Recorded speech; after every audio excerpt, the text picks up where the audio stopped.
How to Talk to Your Right-Wing Relatives, Friends, and Neighbors, and other books written by Egberto Willis.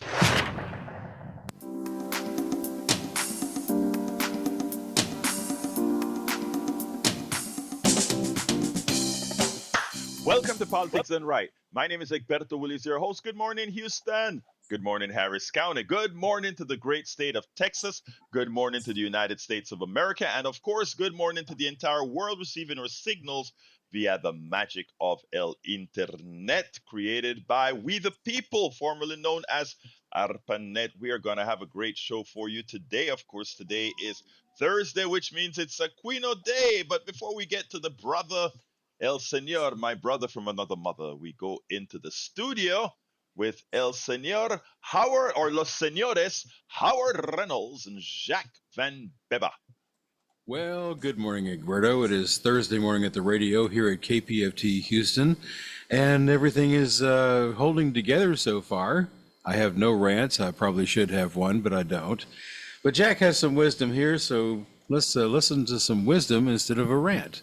Let's go to Jack's wisdom. It's sort of like a rant. Come on, Mike. All right. Good morning, Egberto. How are you?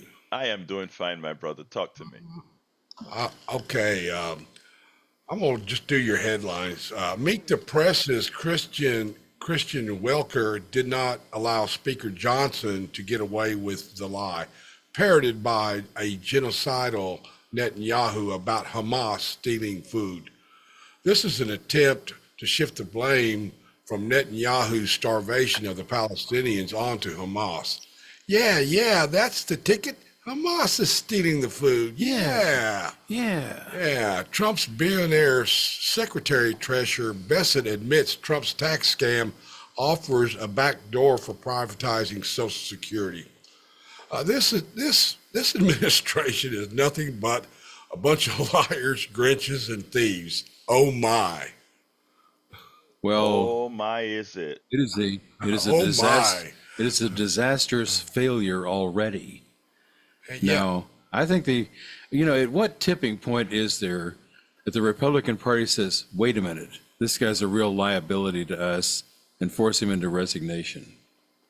You know, I don't know what it is, Howard, but I keep thinking there's something that you and I and Jack and Dr. Aquino don't know, because we can't believe that we know. Look, we know the hearts of a lot of these people. We know the hearts of a lot of these people. They have those? Yes, come on, Howard, be nice. I know they have blood They pumps. have a pump. I know they have blood pumps. They don't have a heart. They have a pump. We're not clear whether they have a real heart other than a blood pump. Remember, they're Grinches. Okay.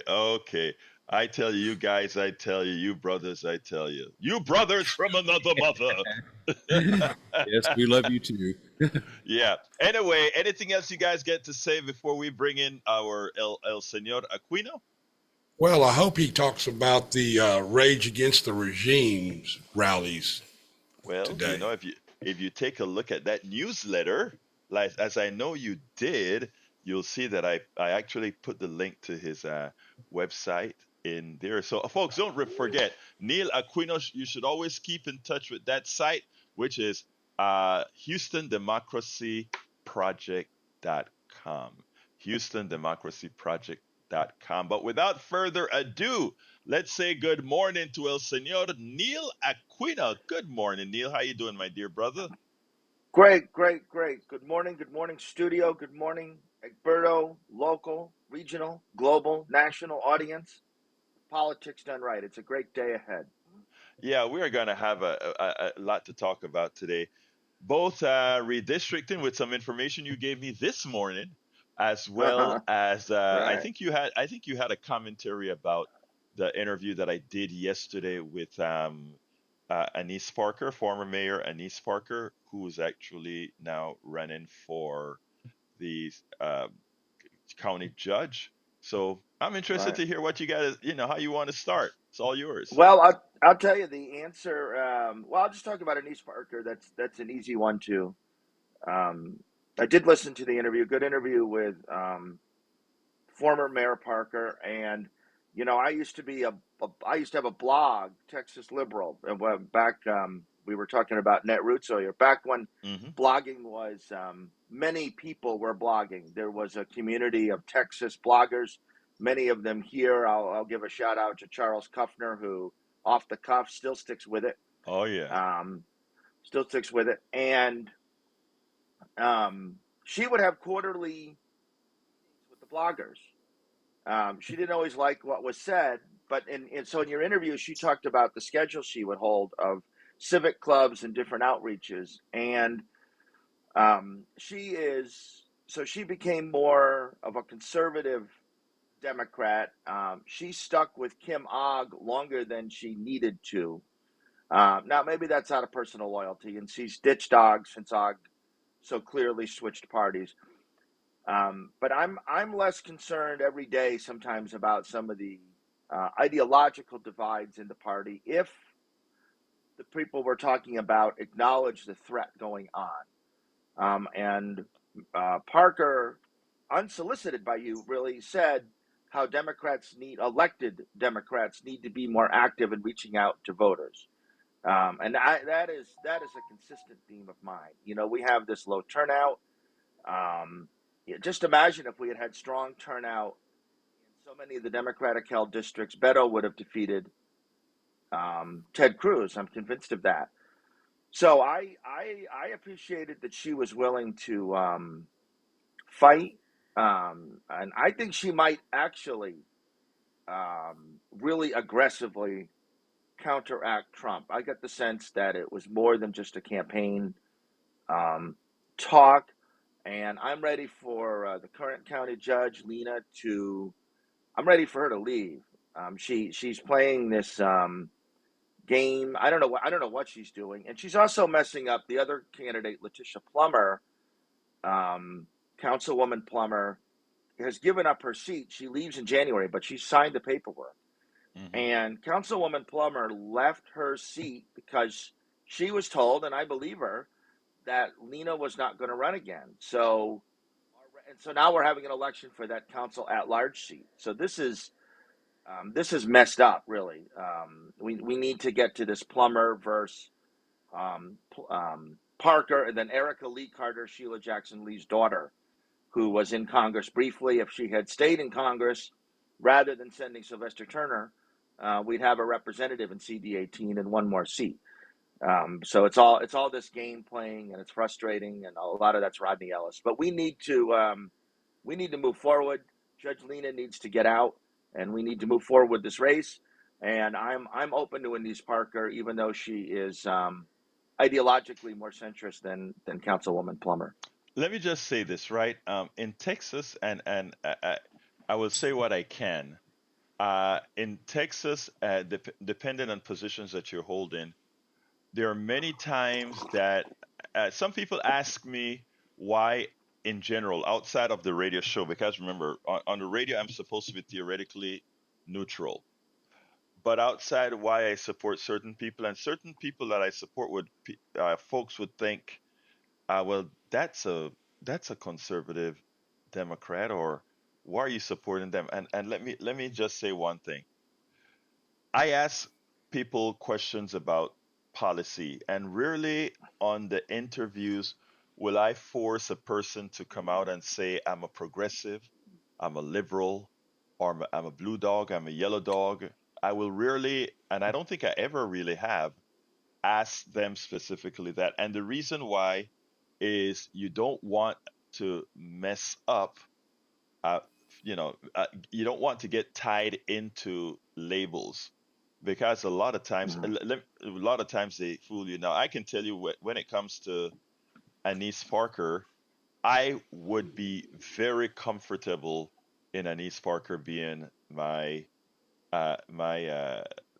county judge. Not only that, I would be confident that the policies that she supports would be the policies that progressives will not want. Yeah.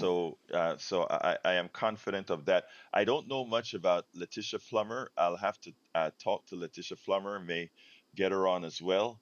And Erica Lee, I know Erica Lee personally. I think uh, she look one of the things that you find with a lot of the candidates in the Democratic Party is we have a full list of competent people to hold a job, and the question is, what is it that what's that thing that makes you choose an Erica Lee over a Anise Parker over Letitia Plummer? And I think they'll go out there and talk about it.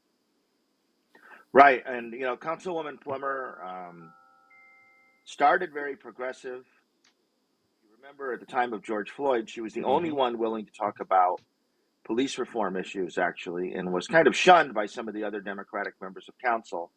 My impression is, and I'm not alone in that, that after that fight, she kind of laid low. There Right. hasn't been now what she has done aggressively is pursue apartment inspection Hmm. reform aggressively, but she didn't get along great with Sylvester Turner. There seemed to be some there seemed to be some issues there, personal issues actually. I don't know, and we'll see. But if former Mayor Parker, she lived through the AIDS crisis. She was a gay woman at energy companies in the 70s and 80s. Imagine that. Of course, imagine that today. Hmm. Now that we're back, we're moving back to Anita Bryant days. Um, but I'm interested in the race, and I'm looking for people who will fight back and be on the correct side of a police line.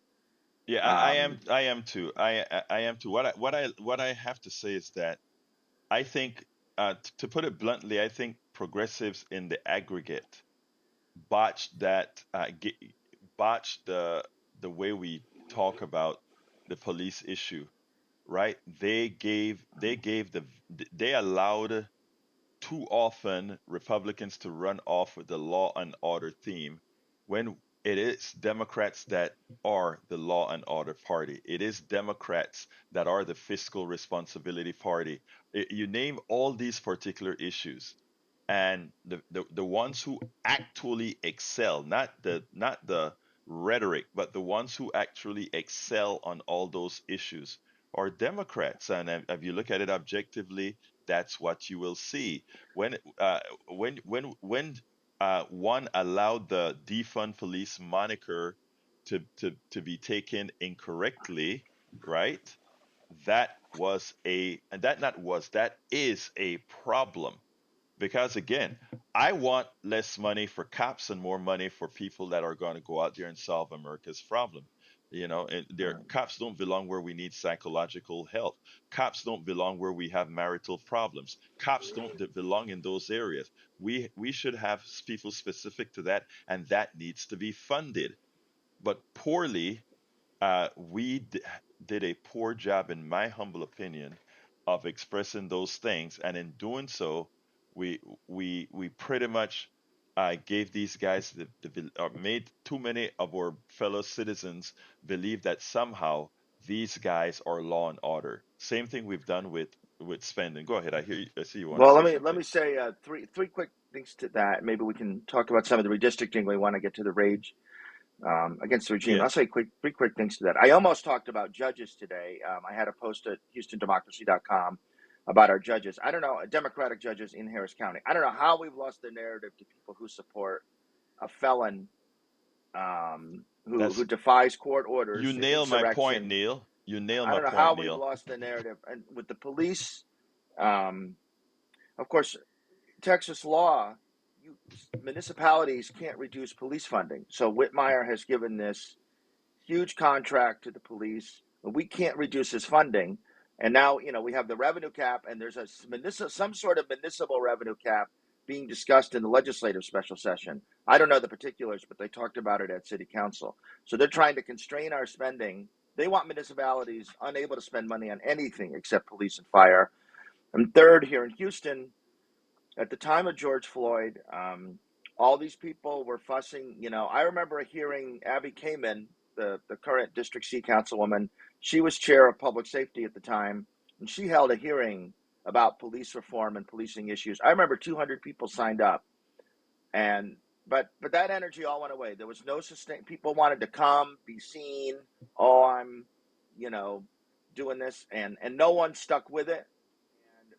And and we've seen stories recently about the revised police oversight committee that does Mhm. nothing. That Mayor Turner set up, and he intended it to do nothing.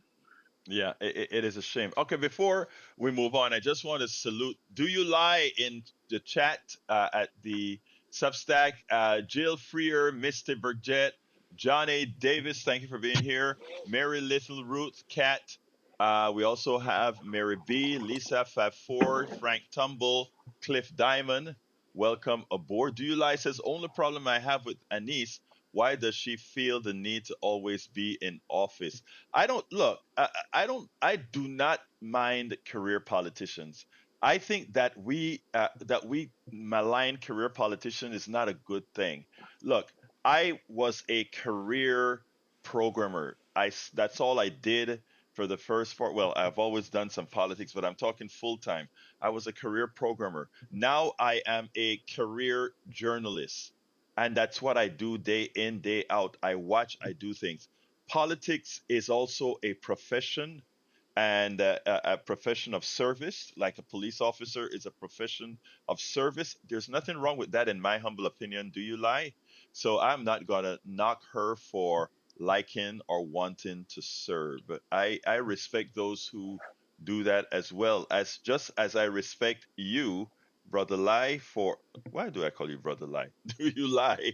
I support you for your work. Neil, do you want me to go to the phones first, or do you want to bring up your topic first? Let me just do a brief plug for the Rage Against the Regime. So this is a continuation of the 5051. Appreciate the caller waiting an additional minute for the 50501 protests. So this is the last event were those no good trouble events back on June 17th. And this is strictly the 50501 people. There are different groups nationally. I don't even know that's overly interesting to talk about here, but there are different groups nationally putting on these events. And that's why they come at different times and have different themes. So, Houston City Hall, 9 a.m. on Saturday the 2nd, there's a Rage Against the Regime. It's the local 50501 organizers, and this is all volunteer. There then is an event at the ICE Detention Center at 5 p.m. at 15850 Export Plaza Drive. This is all on my HoustonDemocracyProject.com blog. Then in Kingwood with the excellent Cindy Hendrickson, Kingwood at the intersection of Westlake, Houston, and Kingwood Drive at 9 a.m. on Saturday. When back on No King's Day, June 14th, I'm getting all my dates confused. Because there's been, but July, the good trouble was in July. That's what's confusing me. The Patriot Front Right. came to the No Kings on the 14th, and then Conroe City Hall, 301 North Thompson, Saturday morning at 9. And God bless the organizers in Montgomery County, and they are having consistent. There were events in Huntsville and Conroe. You can also go to Google and go Google mobilize Rage Against the Regime, and you will find some of these events. And if there's a link to the national events also and Texas events on the Houston Democracy website. Thank you very much, Neil. Folks, be sure to participate. I will be out at Kingwood and Kingwood Drive and Lake Houston Boulevard, taping as I did a few weeks ago when we had the largest protest in Kingwood's history. Mm-hmm. 700 something people on one corner. It was marvelous. All right, let me. Councilman Flickinger noticed it. Uh, The district councilman. He yeah. said, "Oh, they had a lot of people." Yeah. Oh yes, we were lined all four corners, all I should say on all eight sides, all four corners. It was Yeah. marvelous. Let's go to brother John from Cyprus. John, how are you doing, my dear brother? Well, I'm doing pretty good, but obviously I'm calling in because I have a few questions.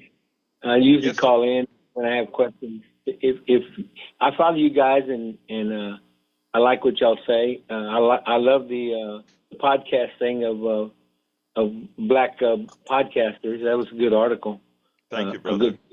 good, and I like that because that tells you what lengths Republicans will go to keep the Yeah. narrative in their favor. I don't necessarily agree with Denise Parker. I don't. I wasn't really I was maybe a Houston citizen back then. I'm not anymore. I got out of the city for a reason. The county is a different animal, and I think they need to see what is Denise Parker going to do for the Latinos, because the Latinos vote in Harris County. Sheriff Gonzalez shows you that. He shows you his elections every year show you that the Latinos do like that. They like that name Gonzalez. You know, Anise Parker. I don't know. I don't think we should be. It looks to me like she may end up, her candidacy may divide the voters. I really do feel that way right now. I don't feel comfortable with it. I haven't heard anything that's going to convince me that, oh man, yeah, she's the answer. No, I don't. I'm Let me looking for just somebody. say, yeah, listen, I can't advocate for anyone, right? But I can tell you that first of all, I like Lena Hidalgo as well. I also like Anise Parker, and I think one of the things that you have a whole lot of Texas Congress people, Texas reps, and etc. They are they are very hesitant to come out and tell you what they're really for, because they have the false belief that Texans will immediately call them woke and all these other things that I think is actually a fine thing to be called. Woke is fine. I But push it. I push it. yes, yeah. So I think what I want folks to do with this election, and as I think Neil pointed out, we have a blessing of good characters running, and whomever actually talks and makes you feel comfortable that they will be there to support the policies. And I don't know if you noticed that there's a part of that interview that we did where she showed some camaraderie with yours truly, the host, and said, we understand what it is uh, to be the maligned. And what immediately she meant at me, black and Latino, at her, gay. Okay, that is what she want. You could Right. see that that was something she wanted to get across in the interview for people like you to see, right? So Yeah. that is my thought process there. But my brother John, you go out there and you listen to all of them and then make your judgment. You said you had two questions. Well, What's the other one? I do that. I'm a very progressive person and have been for a long, long time. And I just know that Lena has the same problem Barack Obama did. As Yes. soon as she got in, number one thing of her opponents was, I'm going to make sure you fail. Mm-hmm. Not I'm going to try to work with you. I'm going to try to solve our problems. Yeah. They're not trying to solve our problems. They just simply want control. And I see that we're making ground. We're gaining ground, just like with this woman in Florida that wants to attack stock trading, and that is the right thing to do. And she's Republican. Right. We should get behind those kind of people, you know. And I see that. So we're gaining ground. We need to keep doing what we're doing. But I think what we can do, without having that knowledge, and especially nationally, is shoot ourselves in the foot. I love that Kamala Harris did not.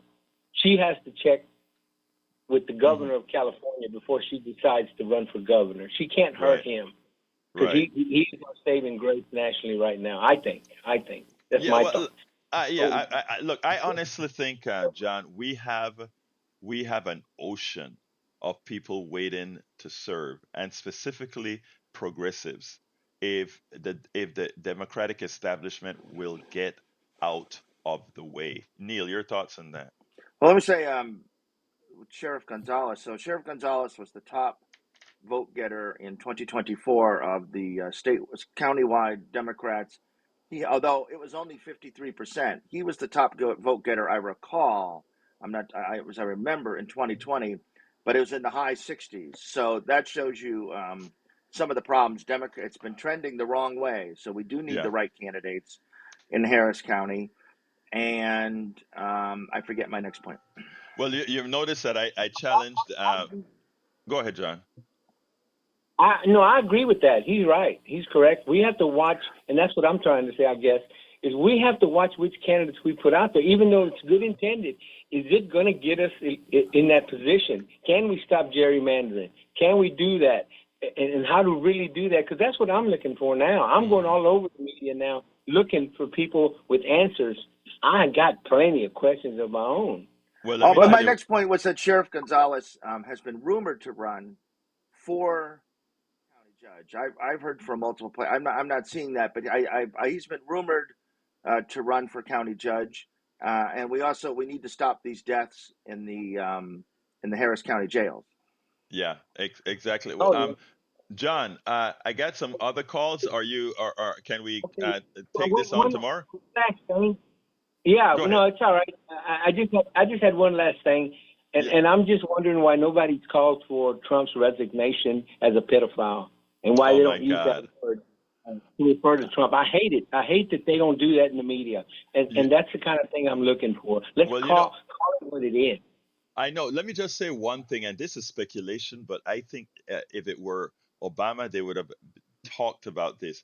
I want you to recall that now that these papers are sort of out and some people have seen it, and given that some of those women passed through Mar-Lago, including the woman who committed suicide earlier this week. And I'm not talking a lot about Correct. Epstein. I'm saying this because I want people aware of this. Some of these underage girls went through Mar-Lago. All right. And the question Without is, a doubt. how comes the media hadn't really stepped up and pointing that out, as you know they would have otherwise?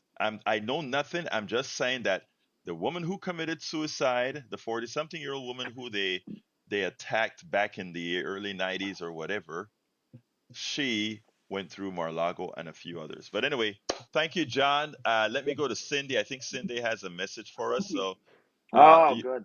Keep doing what you you're have doing. you Thank have a you. wonderful. Thank you, John, and thank you for being here. Thank you. Cindy, come on in, my sister. Hey, good morning. Good morning, beautiful. How are you Cindy. doing? Hey, I'm okay. I'm navigating traffic. I'm just calling in to dovetail on Neil's comments about the Rage Against the Regime rallies. We will be having one in Kingwood this Saturday from 9 to 11 at the corner of Westlake Houston and Kingwood Drive. I don't Right. think we get the numbers that we had during No Kings, but I'm hoping a few people will show up, please.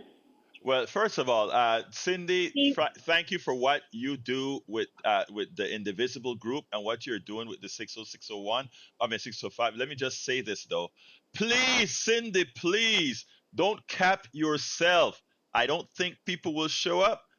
You need to tell folks, hey, folks, all you guys that showed up, let's do it again. well, that's what I'm hoping. I just have a little bit of concern because there hasn't been too much discussion about this rally on the mainstream media like they did with No Kings. So we're doing all we can to get the word out. Okay, Cindy, I want to say one thing about that. You are going to see less and less about when these activism actions take place, and that is because again, they don't want all this stuff advertised. They don't want us to hit that 3% magic number that says when you hit 3%, things change. And guess what? You are an agent of change, Cindy. You are an agent of change, and thank you for what you're doing in Kingwood and the surrounding areas. Anything else you want to tell us, my sister? No, that's it. It's too early in the morning for me to process too many thoughts. Hey, for all of you listening, let me tell you a little secret about Cindy. Cindy, that great thing that she put on where we got over 700 people here in Kingwood. The day before the event, I was talking to Cindy, and she was hoping that 50 people were gonna be out there. She got 700. Great job, Cindy. Thank you. Have a great one. Thank All you. right, let's go to So Richard. Oh, can yeah, I go. spend a minute on that? Yes. So Cindy is organizing out in Kingwood. So for most of us, so wherever you're listening from today, across the state, across the region, across the country. Um, wherever, no one is coming to organize us. We are going to have to organize ourselves. These folks out in Kingwood, Conroe, Katy, all across the region, and also the black and brown portions of Houston outside the loop, that are often neglected by the political establishment. No one is coming to organize you, and we are going to have to do it ourselves. And all of this work is being done by unpaid folks who are doing it over and over and over. And if you know someone, if in so many of these parts of town and parts of the county, the person 5 doors down is afraid to come out, put a sign, a bumper sticker, announce that they are opposed to Trump. If you know someone, talk to them, tell them that there's someone on the same street who feels that way. The person, we have got to do this ourselves. No one is coming to organize us in most of the country. And what I'm saying, we have people that are going out to do just that, Cindy Yes, being one of them. And I am so happy that people are, in fact, engaging. So, for all you listeners out there, do not lose hope. I am telling you, we have been, look, I became an American citizen in the 90s, okay? But I can tell you this, I've studied American history. I had to pass my American test for my sure, citizenship. sure. Let me tell you something, folks. We've been through this before. We've been through this before. The Red Scare was like this.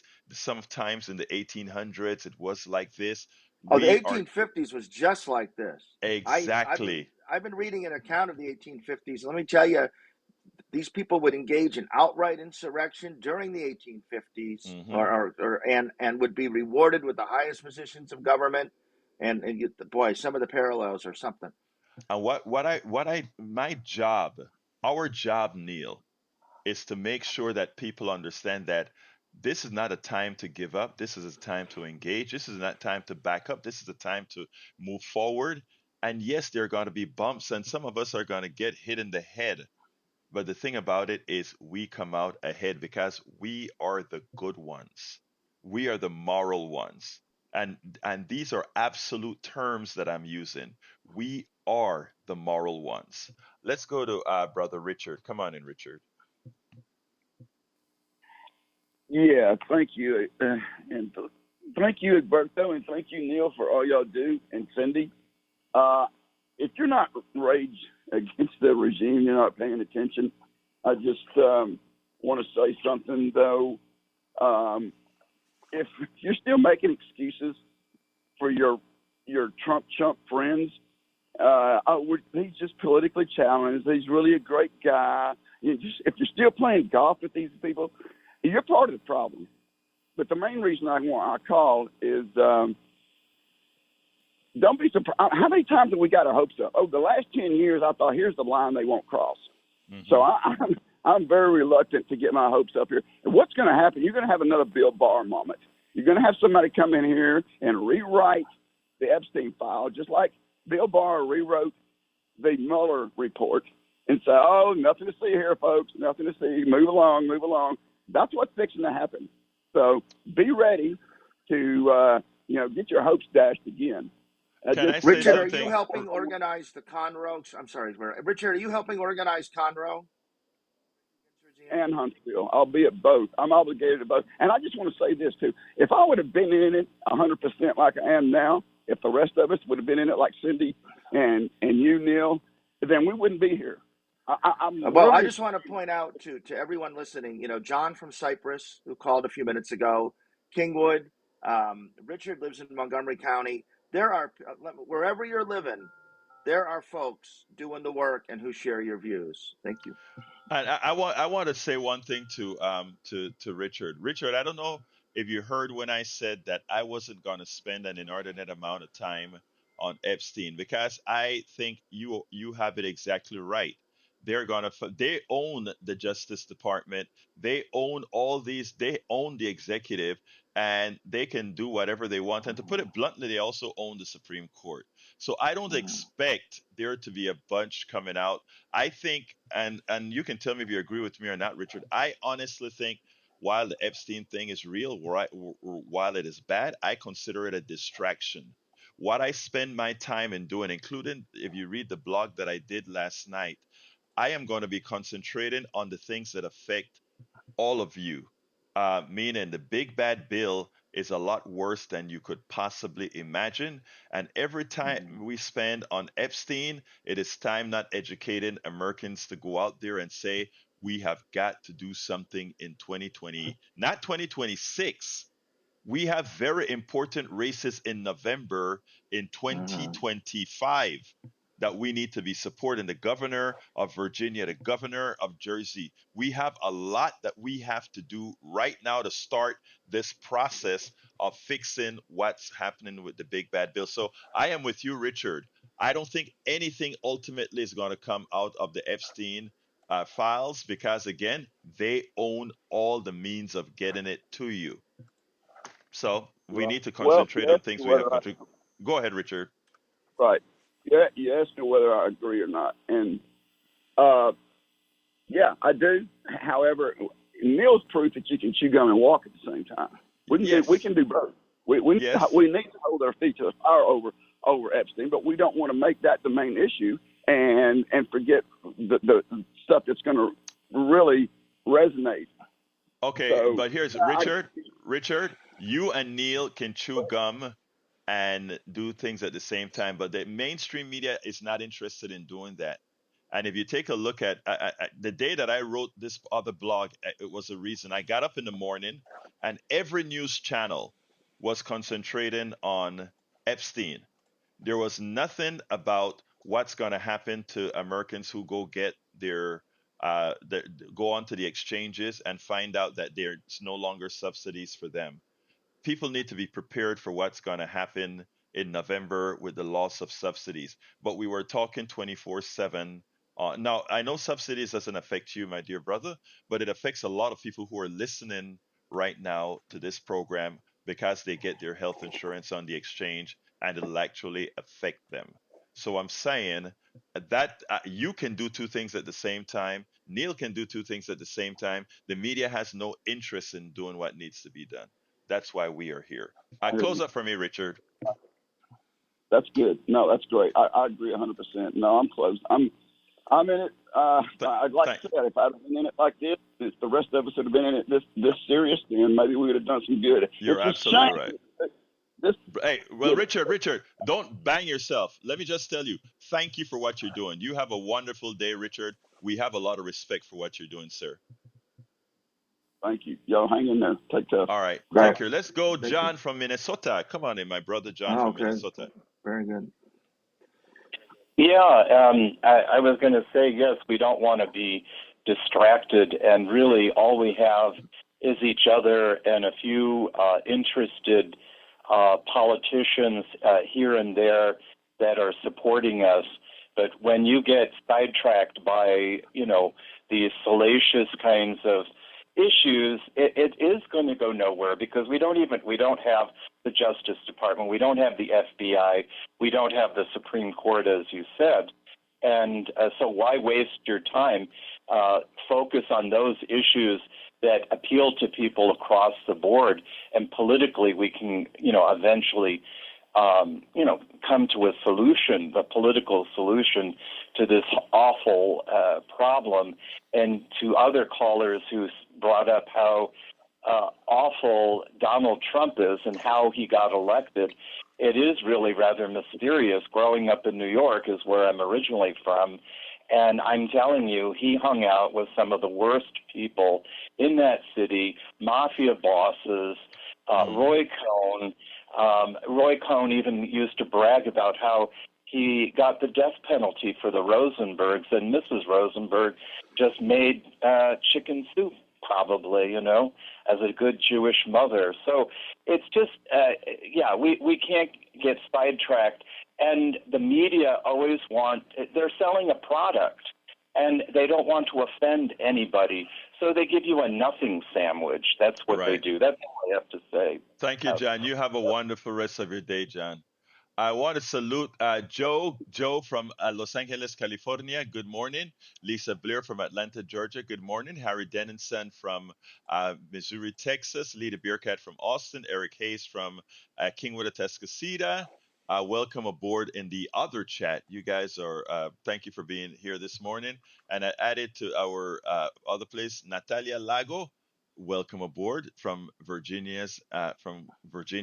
John Nicolette, Charles White. Rose Maley, MD, says the MSM has become pathetic.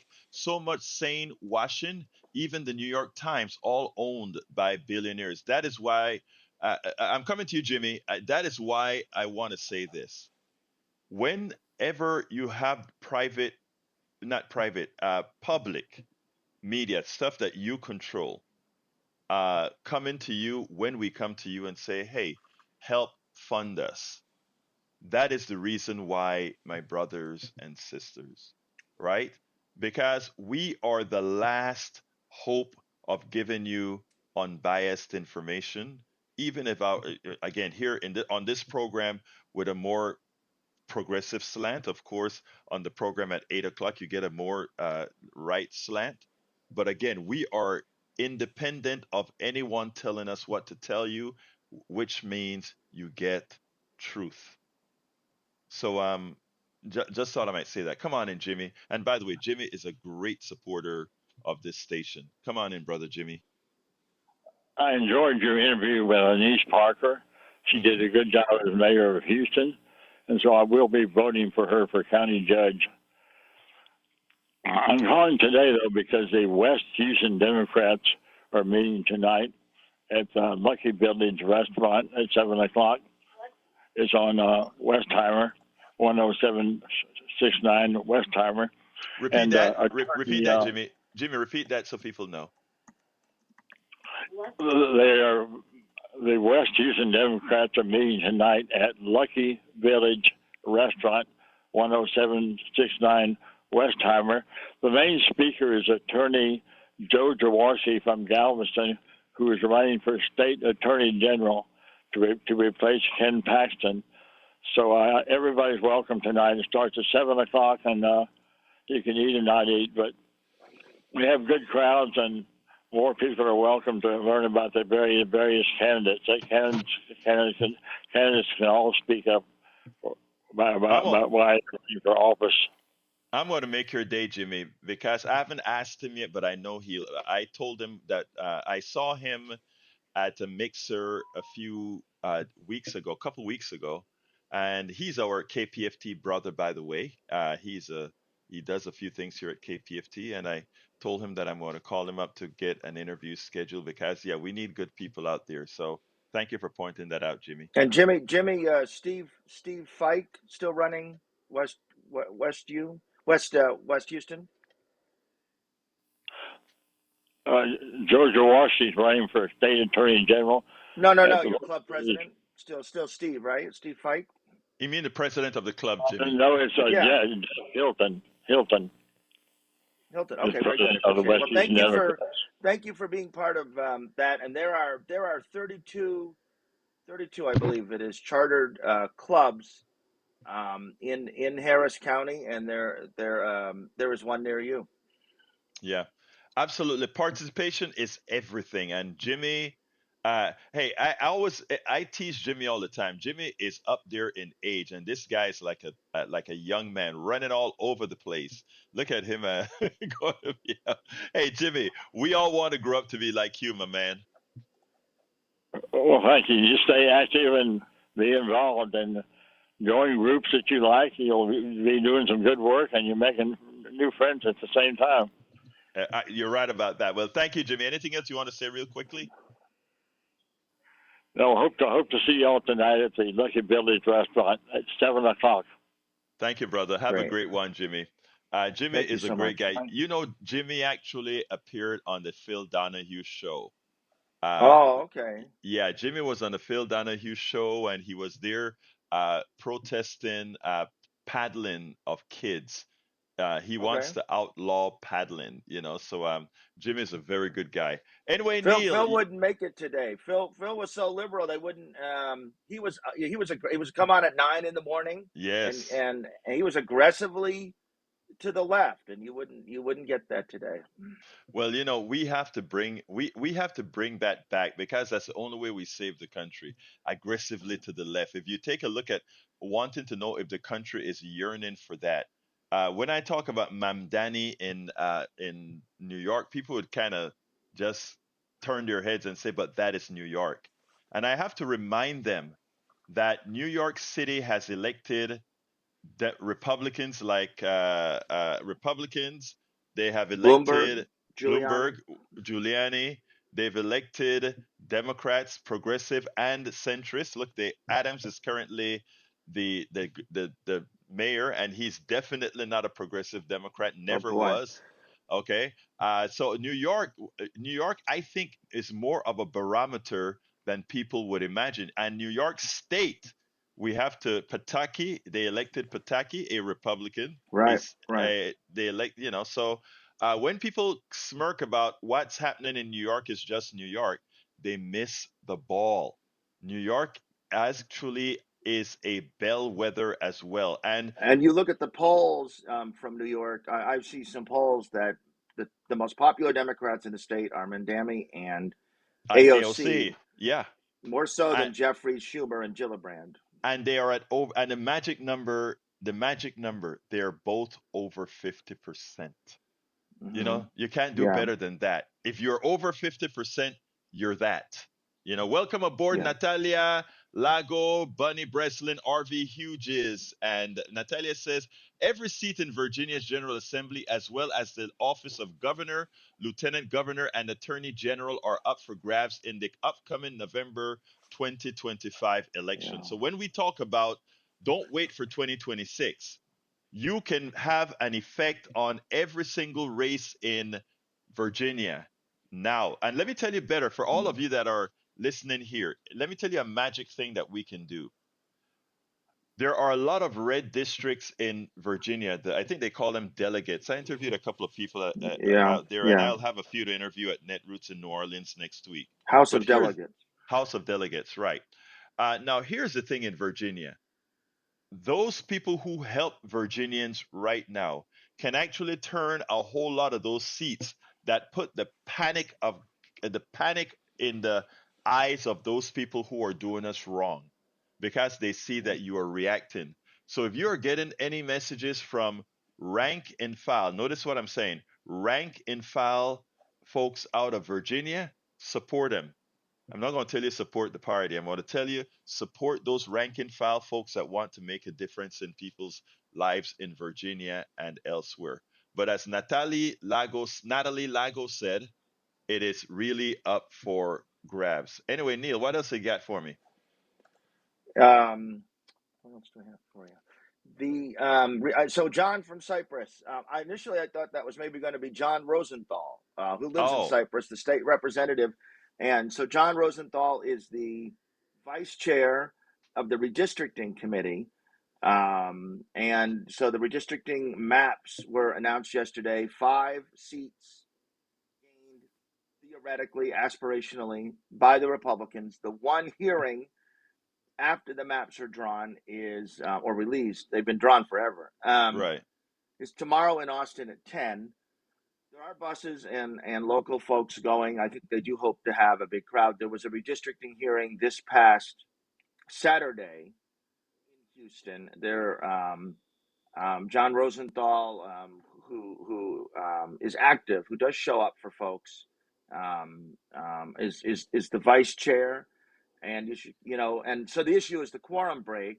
Are the Democrats are the House Democrats going to break quorum and leave town? And I keep I reading also that mhm. the Senate Democrats, because there are only 30 senators at the moment, because there's one vacancy from a Republican who resigned, that I keep reading that the 11 Democrats have the power also to break quorum and stop it. And the Senate Democratic leader is Carol Alvarado, who is very insiderish, sits on $3 or $4 million of campaign funds, defended Kim Og a little bit last year, and would be great to see her aggressively out there.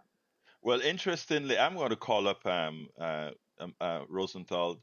In fact, I'll call him up as soon as I get off of the program, because he was actually on MSNBC last night, not speaking to MSNBC, but they had the clip of him challenging the commission as he pointed out that the redistricting was a farce. They used a clip of him doing it yesterday on MSNBC. So I think I'm going to call him up and see if we can have something for the audience tomorrow. All right, folks. So look, it is important. I got a couple of stories about Medicare for All that I wanted to cover, but I don't have the time to go through it now. I want Neil to, if Neil has anything else to say, I want to go there. But also, I want to say that on Social Security, yesterday yesterday I think was one of the days that the, the Republicans exposed themselves on what they really want to do with Social Security, and they're using different techniques within the big bad bill to actually do it. In effect, there's a bill that allows you to create the government is going to give you $1,000 and you are to put $5,000 in an account for your kid up and until that kid is 18 years old. And when asked about that bill, Bessent, who is the Treasury Secretary, said this is the start of in effect, the start of a backdoor way of privatizing Social Security. I'm putting it up on the screen right now because I want you all to follow. Do I have the ability to do it on the screen? It looks like I didn't set it up on.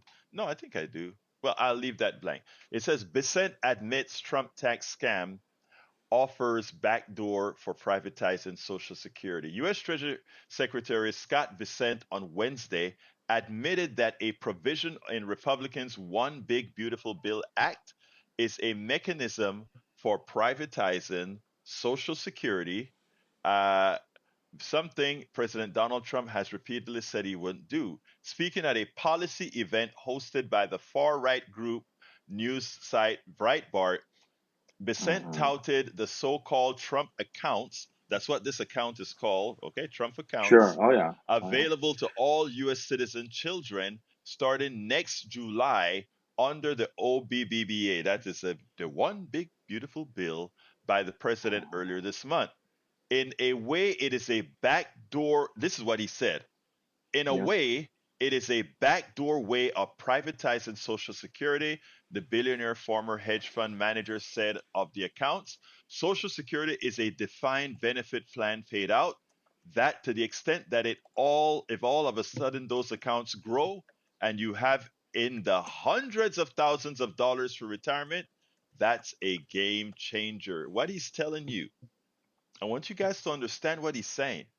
He's saying if a lot of people start to have these private accounts with hundreds of $1,000s in there, it will be that much easier to scrap the Social Security as we know it because, the people that matter will have money in these accounts. What this billionaire doesn't understand is that most people could not possibly put $5,000 in these accounts every year. That Absolutely. turns out to a lot. These people are so Neil Aquino. These people are so in such a bubble.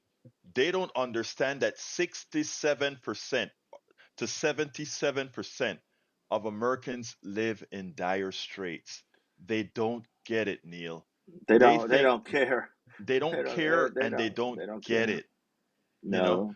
I mean, it is No. sad. Let me go to Margaret. Margaret, come on, line one, because we're close on time. Come on in, Margaret. Uh, Good morning. Just a short morning here, West Coast. Everybody pay attention to what Egberto just said. Backdoor to privatization. And also, we need to continue on the Medicaid cuts because my freshman Republican representative is now saying, well, the hospitals are going to get $50 billion, and he's touting garbage. And so we need to educate everybody how that will not affect all the people that will not have coverage, that will still need health care. So I just want to promote Egberto any way you can, KPFT, radio, Substack. I just bought him a coffee to help get him to New Orleans. And we just need to stay together, join your local indivisible 5050 501, anything and everything we can do. And I appreciate everything that you're doing, Egberto. Margaret, let me tell you, you're a godsend. Thank you very much, very, very much for what you do, because you're out there as well. It is what we all do collectively that matters. None of us are and we are not rugged individuals. I do not want to be a rugged individual. I want to be a collective with you all. Right, Margaret, right. That's right. Margaret, thank you for all you do, my sister. You're welcome. Have a Have good a day. wonderful day. All right, we Thank you. are time to close out. I tell you what, Neil, give me a closer before I go to the studio. It was just the 60th anniversary of Medicare and Medicaid. I just pulled up an article. Community groups, advocacy groups, and city lawmakers gathered in front of Syracuse City Hall to mark the 60th anniversary and to talk about the cuts. And they are throwing us to the wolves. But 60th anniversary, we fought for these programs. We pay for them, and they are essential. Please go to HoustonDemocracyProject.com, and we talk local, local, local, local. Thank you so kindly, my brother. Studio, my brother's in the studio. Talk to me. Oh, nothing here. Jack, what do you got? All right. Rage Against the Regime, Saturday, August 2nd, 901 Bag Me, that's City Hall from 9 to noon. And then the export at 5 p.m. the same day at 15850 Export Plaza Drive at 5 p.m. is at the ICE Detention Center. Thank you, my brother. Yep. Folks, love you all. Can't finish up here. politicsandright.com/newsletter. politicsandright.com/newsletter. My name is Egberto Willis. This is Politics and Right, and you guys know how I end this baby. I am what? Out. You're listening to the American Democracy Minute, giving your government buy-in for the people. The Federal Eighth Circuit Court appears intent to block redistricting and voting rights cases by individuals and advocacy groups. July 29th, the Eighth Circuit issued another finding that individuals